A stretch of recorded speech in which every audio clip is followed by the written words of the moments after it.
और श्री अष्टावक्र की कथा। अष्टावक्र की माता का नाम सुजाता था। उनके पिता कहोड़ वेदपाठी और प्रकांड पंडित थे तथा उद्दालक ऋषि के शिष्य और दामाद थे। राज्य में उनसे कोई शास्त्रार्थ में जीत नहीं सकता था। अष्टावक्र जब गर्भ में थे तब रोज उनके पिता से वेद सुनते थे। एक दिन उनसे रहा नहीं गया और गर्भ से ही कह बैठे, रुको, यह सब बकवास है। शास्त्रों में ज्ञान कहाँ? ज्ञान तो स्वयं के भीतर है। सत्य शास्त्रों में नहीं, स्वयं में है। शास्त्र तो शब्दों का संग्रह मात्र है। यह सुनते ही उनके पिता क्रोधित हो गए। पंडित का अहंकार जाग उठा। जो अभी गर्भ में ही है, उसने उनके ज्ञान पर प्रश्न चिन्ह लगा दिया।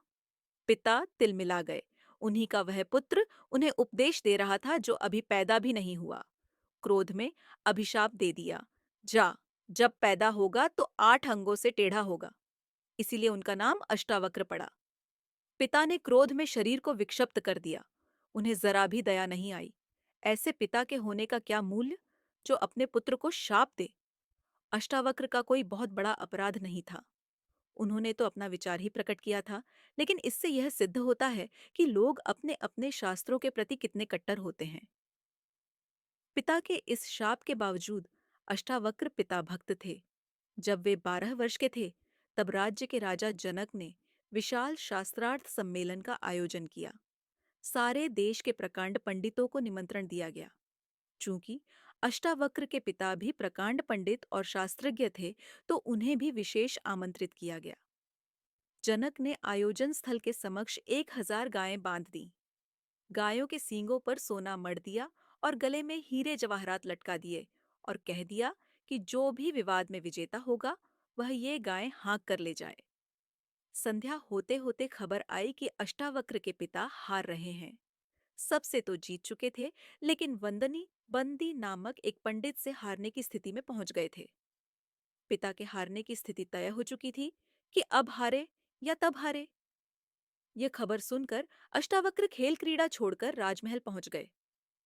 अष्टावक्र भरी सभा में जाकर खड़े हो गए। उनका 8 जगहों से टेढ़ा मेढ़ा शरीर और अजीब चाल देखकर सारी सभा हंसने लगी। अष्टावक्र यह नजारा देखकर सभाजनों से भी ज्यादा जोर से खिलखिलाकर हंसे।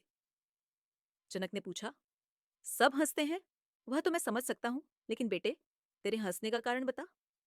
अष्टावक्र ने कहा, मैं इसलिए हंस रहा हूं कि इन चमारों की सभा में सत्य का निर्णय हो रहा है।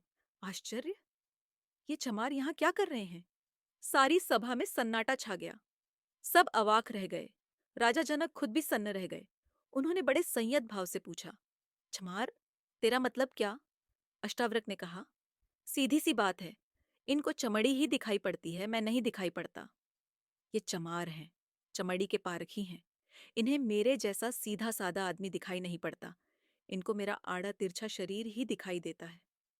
राजन, मंदिर के टेढ़े होने से आकाश कहीं टेढ़ा होता है? घड़े के फूटे होने से आकाश कहीं फूटता है? आकाश तो निर्विकार है। मेरा शरीर टेढ़ा मेढ़ा है, लेकिन मैं तो नहीं। ये जो भीतर बसा है, इसकी तरफ तो देखो। मेरे शरीर को देखकर जो हंसते हैं, वे चमार नहीं तो क्या है? यह सुनकर मिथिला देश के नरेश एवं भगवान राम के श्वसुर राजा जनक सन्न रह गए।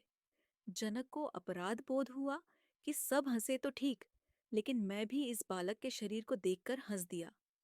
राजा जनक के जीवन की सबसे बड़ी घटना थी। देश का सबसे बड़ा तामझाम, सबसे सुंदर गायें, सबसे महंगे हीरे जवाहरात, सबसे विद्वान पंडित और सारे संसार में इस कार्यक्रम का समाचार, और सिर्फ एक ही झटके में सब कुछ खत्म।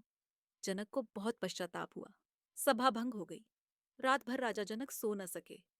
दूसरे दिन सम्राट जब घूमने निकले तो उन्हें वही बालक अष्टावक्र खेलते हुए नजर आया। वे अपने घोड़े से उतरे और उस बालक के चरणों में गिर पड़े। कहा, आपने मेरी नींद तोड़ दी। आप में जरूर कुछ बात है। आत्मज्ञान की चर्चा करने वाले शरीर पर हंसते हैं, तो वे कैसे ज्ञानी हो सकते हैं? प्रभु, आप मुझे ज्ञान दो। महान ईर्ष्य अष्टावक्र की जय हो।